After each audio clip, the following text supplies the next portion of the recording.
안식일에 한 회당에서 가르치실 때에 18년 동안을 귀신 들려 앓으며 꼬부라져 조금도 펴지 못하는 한 여자가 있더라. 예수께서 보시고 불러 이르시되 여자여 네가 내 병에서 놓였다 하시고 안수하심에 여자가 곧 펴고 하나님께 영광을 돌리는지라. 회당장이 예수께서 안식일에 병 고치시는 것을 분내어 무리에게 이르되 일할 날이 엿새가 있으니 그동안에 와서 고침을 받을 것이요 안식일에는 말 것이니라 하거늘. 주께서 대답하여 가라사대 외식하는 자들아 너희가 각각 안식일에 자기의 소나 나귀가 마구에서 풀어내어 이끌고 가서 물을 먹이지 아니하느냐. 그러면 18년 동안 사단에게 매임받은 이 아브라함의 딸을 안식일에 이 매임에서 푸는 것이 합당치 아니하냐. 예수께서 이 말씀을 하심에 모든 반대하는 자들은 부끄러워하고 온 무리는 그 하시는 모든 영광스러운 일을 기뻐하니라. 아멘. 사랑하는 성도 여러분, 성도는 자신의 신앙생활, 신앙 일생 동안 여러 사람의 목회자를 만나게 됩니다. 우리 신앙 현장에서 목회자라고 하면 교회에서 심무하는 목사와 전도사를 일컫는 칭호입니다. 신앙 일생 동안 한 명의 목회자를 만나는 사람도 있지만 여러 명의 목회자를 만나기도 합니다. 공적으로 성도의 신앙에 관여하게 되는 목사나 전도사는 설교나 성경 공부, 성도에게 신앙 상담을 해줄 때나 또는 목사나 전도사 자신의 신앙 경험인 간증을 통해서 성도의 신앙에 많은 영향을 미치고 때로는 결정적인 영향을 주기도 합니다.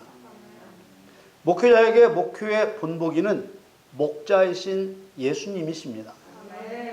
예수님의 공적인 삶은 요단강에서 세례를 받으시면서 시작되어 십자가에서 죽으시면서 끝이 납니다.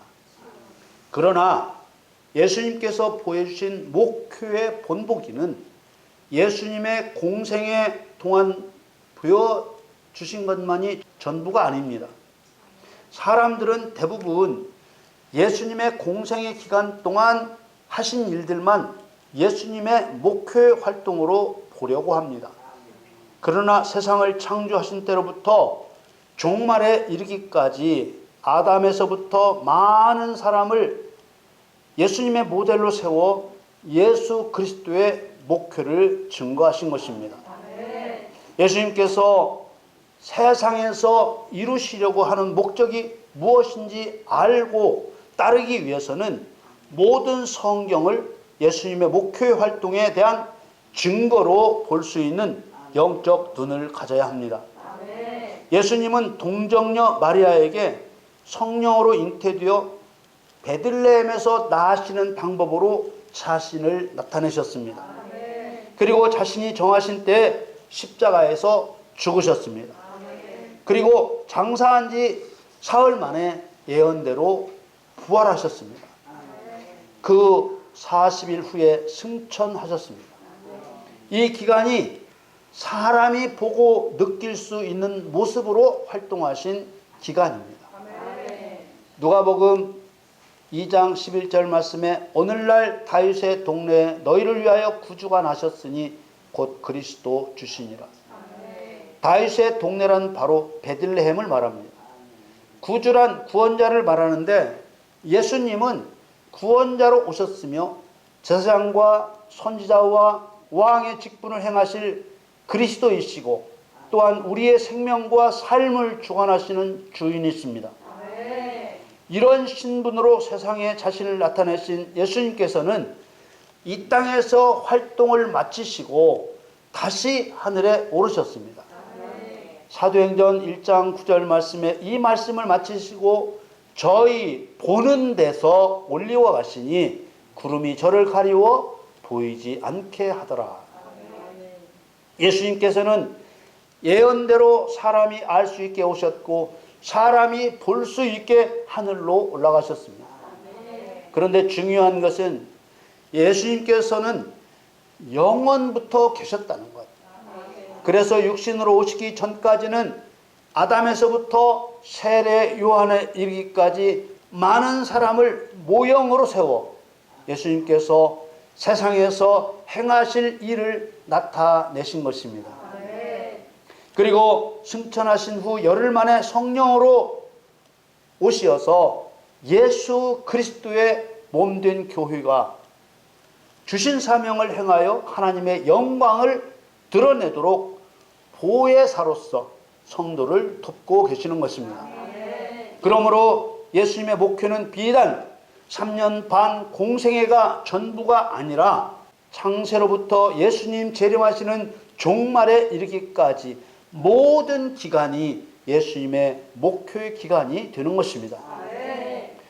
요한복음 마지막 장 마지막 절 말씀을 보면 예수님의 행하신 일이 육신으로 계실 때만이 아니고 또 행하신 일이 엄청나게 많다는 것을 알 수 있습니다.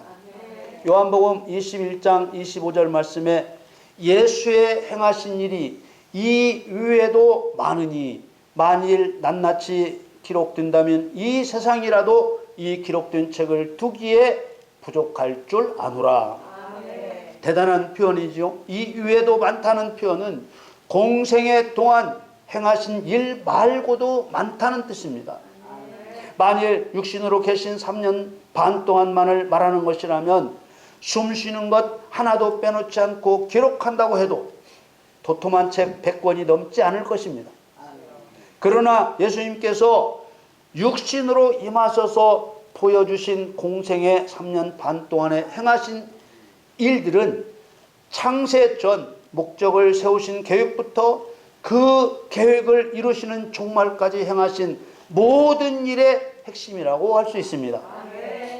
그런 예수님의 공생애를 한 줄로 요약하면 귀신을 쫓아내고 병을 고쳐 하나님을 알게 하시고 말씀을 가르쳐 천국 복음을 전파하여 하나님을 사랑하고 사람을 사랑하는 사람을 세우고 계신다라고 말할 수 있습니다.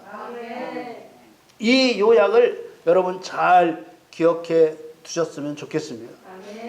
예수님께서 어디든 가셨을 때 귀신을 쫓아내고 병을 고치신 것은 고통받는 자들을 불쌍히 여기셨기 때문입니다. 그러나 더 중요한 목적은 사람들에게 사단의 존재와 하나님의 존재를 알게 하고 하나님을 믿게 하는 것이었습니다. 마가복음 1장은 예수님께서 공생의 시작과 동시에 제자들을 부르신 다음 첫 번째로 행하신 일들을 자세히 설명하고 있습니다. 이 마가복음 1장에 기록하신 예수님의 사역은 목회자와 성도들에게 하나님의 목적은 무엇이며 어떻게 하는 것이 성도를 예수님의 뜻대로 세우는 바른 목회인지 기준을 제시해 주고 있습니다. 마가복음 1장은 매우 간단 명료하게 예수님의 목회를 소개하고 있습니다.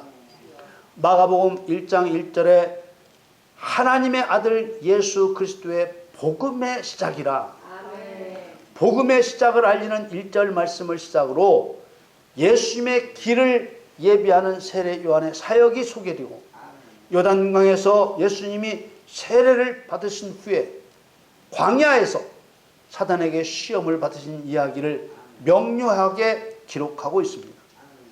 그리고 시험을 받으신 후 갈릴리에서 제자들을 부르신 다음 바로 안식일에 예수님 사시던 마을인 가버나움 회당에 들어가셔서 말씀을 가르치셨습니다. 그런데 예수님의 가르침이 평소 가르쳐왔던 서기관들과 달랐다고 밝히고 있습니다. 마가복음 1장 22절 말씀에 무사람이 그의 교훈에 놀라니 이는 그 가르치시는 것이 권세 있는 자와 같고 서기관들과 같지 아니함일러라. 이 말씀은 예수님이시니까 권세 있고 서기관이니까 권세가 없었다고 말씀하려는 것이 아닙니다. 그동안 서기관들이 율법을 가르칠 때 하나님의 뜻을 올바르게 나타내지 못했다는 의미입니다. 오늘날도 하나님의 말씀을 하나님의 뜻대로 증거하고 예수님께서 본을 보이신 대로 행하게 되면 약속대로 권능을 나타내시기 때문에 더러운 귀신을 쫓아내 사람들은 귀신들의 실체와 하나님의 권능을 볼 수 있게 되는 것입니다. 마침 예수님께서 가르치시던 회당에 귀신 들린 사람이 있었습니다. 귀신은 예수님을 알아보고 그 사람의 입을 통해 예수님은 하나님의 거룩한 자라고 소리쳤습니다. 마가복음 1장 24절에 나사렛 예수여 우리가 당신과 무슨 상관이 있나이까? 우리를 멸하러 왔나이까? 나는 당신이 누구인 줄 아노니 하나님의 거룩한 자니이다. 귀신은 하늘에서 천사일 때 예수님을 보았기 때문에 예수님께서 곧 하나님이시라는 것을 알고 있었습니다. 그런데 예수님이 곧 하나님이라는 사실을 누구만 모르고 있었습니까? 하나님의 말씀을 가르치는 서기관도 모르고 예배 드리는 사람들도 예수님이 그리스도이심을 알아보지 못한 것입니다. 예수님께서 귀신을 꾸짖어 잠잠하고 그 사람에게서 나오라 명령하셔서 그 더러운 귀신을 쫓아내고 나니까 사람들이 그제야 예수님을 다른 눈으로 보기 시작했습니다.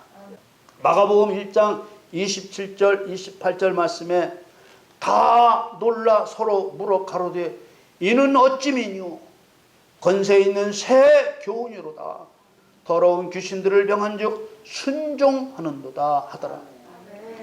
예수의 소문이 곧 온 갈릴리 사방에 퍼지더라.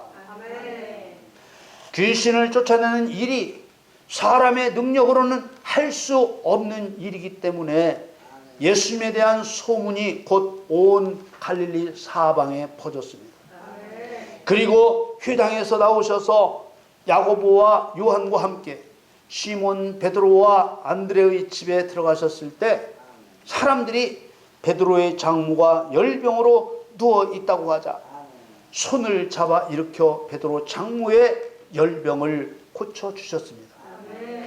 그러자 예수님께서 귀신 들린 자에게서 고통당하는 사람에게서 귀신을 쫓아내 주시고 열병에 걸려있던 베드로 장모를 고치셨다는 소문이 더 크게 퍼졌습니다.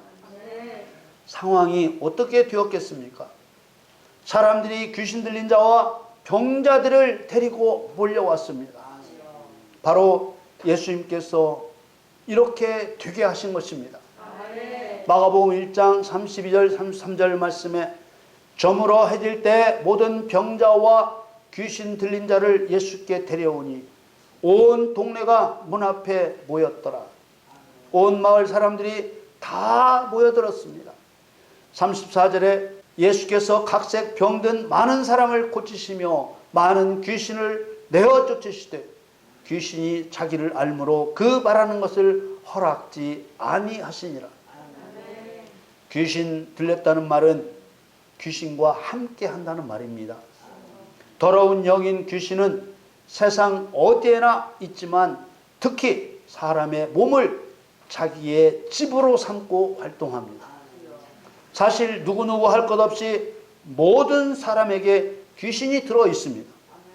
귀신들은 당연히 예수님을 가장 무서워하고 또 예수님의 권세와 능력을 가진 성도를 무서워합니다. 사람 본인은 잘 모르지만 귀신은 얼마든지 들락날락 할 수 있습니다. 귀신은 사람이 느끼지 못할 만큼 조금씩 마음도 건드리고 몸도 건드리지만 결정적인 때가 오면 사고나 질병으로 죽이기도 하고 미치게 하기도 하고 하나님을 떠나게도 하는 것입니다. 누가복음 11장 24절에서 26절 말씀을 보면 더러운 귀신이 사람에게서 나갔을 때 물 없는 곳으로 다니며 쉬기를 구하되 얻지 못하고 이에 가로되 내가 나온 내 집으로 돌아가리라 하고 와 보니 그 집이 소재되고 술이 되었거늘 이에 가서 저보다 더 악한 귀신 7을 데리고 들어가서 거하니 그 사람의 나중 형편이 전보다 더 심하게 되느니라. 귀신이 이렇게 할 수 있는 것은 귀신이 마음대로 하는 것이 아니라 하나님이 정하신 일이기 때문에 믿는 자라도 이런 귀신의 활동을 믿지 않고 진리의 말씀을 채우지 않고 성령의 능력으로 사단을 심판하지 않으면 결국 더 악한 귀신들에게 무너지도록 하나님이 정하신 것입니다. 하나님께서는 하나님 말씀에 순종하지 않는 사람을 걸러내는 도구로 악한 영을 사용하시는 것입니다. 예수 믿는 사람 안에 무슨 귀신이 있냐는 그런 무지한 말에 귀를 기울이면 큰일 납니다.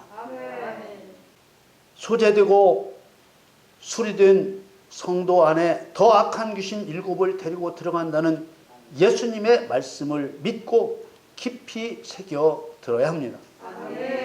다시 마가복음 이야기로 돌아가서 예수님께서는 밤새 사람들에게서 귀신을 쫓아내주고 병든 자를 고쳐주시다가 아직 캄캄한 새벽에 한적한 곳으로 기도하러 가셨는데 예수님의 제자들이 따라가서 모든 사람이 주님을 찾는다고 말씀을 드렸습니다. 그러자 예수님께서 제자들에게 전도하러 가자고 하셨습니다. 마가복음 1장 38절 39절 말씀에 이르시되 우리가 다른 가까운 마을로 가자. 거기서도 전도하리니 내가 이를 위하여 왔노라 하시고 이에 온 갈릴리에 다니시며 저희 여러 회당에서 전도하시고 또 귀신들을 내어 쫓으시더라. 예수님께서는 첫 사역부터 귀신을 쫓아내고 병을 고치는 일부터 시작하셨습니다. 귀신을 쫓아내고 병을 고치는 것을 죄인들이 구원자를 만날 수 있는 통로로 정하셨기 때문입니다. 지금 이 말 이해하셔야 됩니다. 에덴 동산에서 아담의 갈빗대 하나를 취하셔서 돕는 배필로 하와를 창조하신 후 사람이 하나님을 만나게 되는 통로가 바로 사단이었습니다. 하나님과 사람 사이에 사단 귀신이 있는 것입니다. 마가복음 1장 마지막에 한 문둥병자를 고쳐주신 후 고침받은 문둥병자에게 예수님께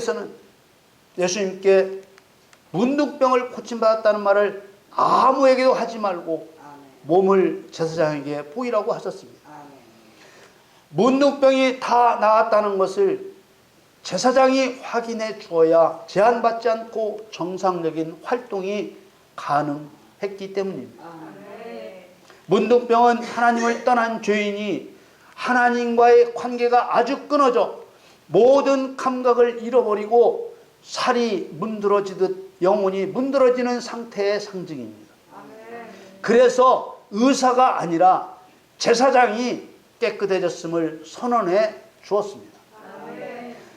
제사장에게 가라는 말씀은 영원한 제사장이신 예수님을 믿는 사람이 되라는 말씀입니다.